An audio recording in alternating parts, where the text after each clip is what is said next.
some degrees. It was freezing cold, and I had to buy a full face helmet just to keep my face from freezing.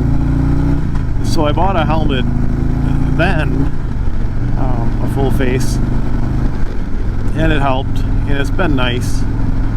But I had an accident, not a motorcycle, or a car, just a stupid accident back in November.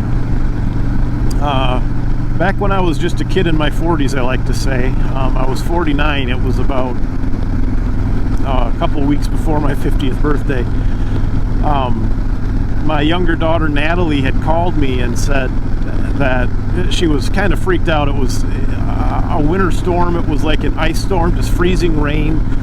The roads were awful, and she called. She said she was along Highway 14, and she couldn't.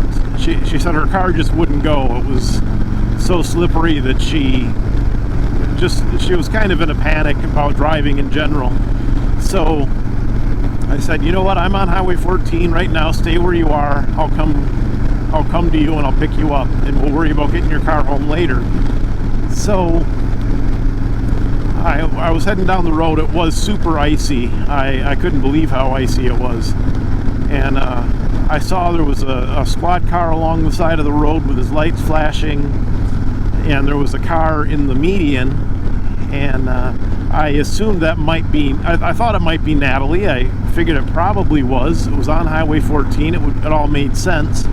So I pulled my truck off to the right, and it's Highway 14 there in Janesville, Wisconsin is it's a 4-lane, so I had to cross over 2 lanes to get to the middle, and traffic was moving kind of slow because of the ice, and I found a brake and I wanted to hurry across, and as I went across the road, my feet slipped out from under me and I fell straight backwards, hit my head on the pavement, and I hit it really hard. It was pretty bad. I didn't lose consciousness. I was laying there fully aware of the fact that I'm laying in the middle of the lane on a busy highway, and that it was icy, so traffic wasn't going to be able to stop, and I was completely unable to move. I was completely paralyzed. I could not get myself off the highway.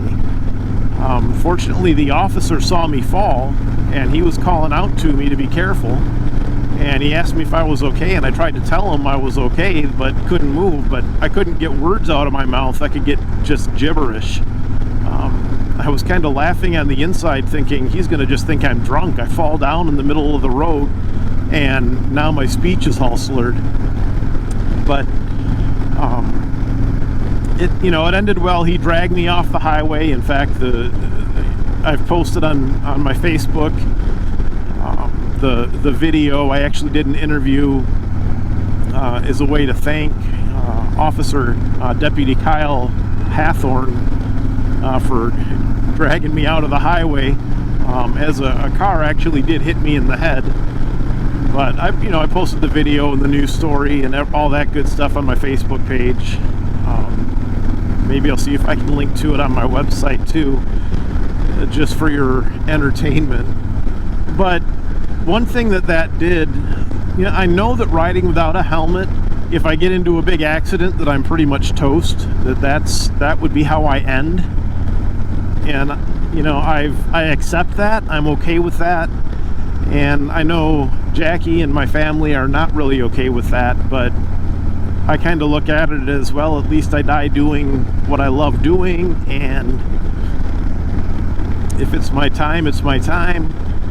And all those excuses, I just know that's how I look at it. But after that little slip and fall on the highway, it kind of made me think a little bit more about the fact that it's not just what happens if I'm in a big accident. If somebody T-bones me going through an intersection, or a drunk driver rear ends me, as has happened to both of those things have happened to people in my family. But a little thing, slipping and falling on the ice on the highway, and I was fortunately only for a minute or two paralyzed. Couldn't move my muscles, couldn't speak clearly. you know, there's a pretty good likelihood of something smaller happening on a motorcycle.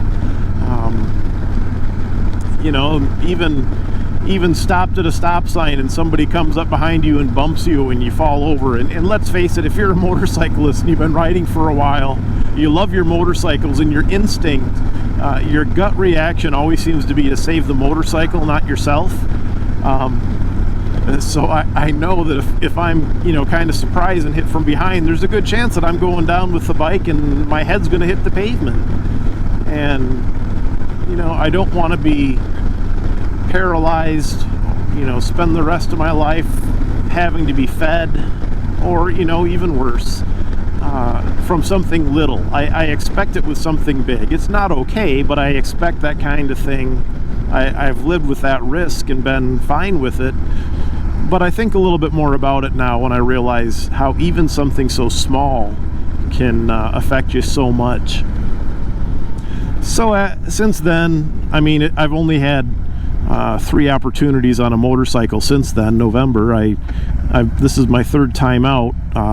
One other time I went for a ride on Natasha here, and then I rode that Suzuki home. So other than that, this is my 3rd time riding since then. And of course, when it's this cold out, you're going to wear a helmet just to stay warm. So I can't say for sure that I'm going to have a helmet on from now on every time I ride.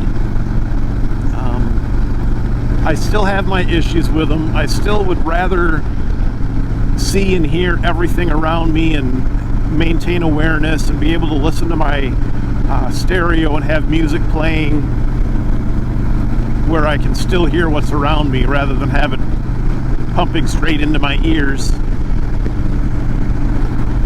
So who knows?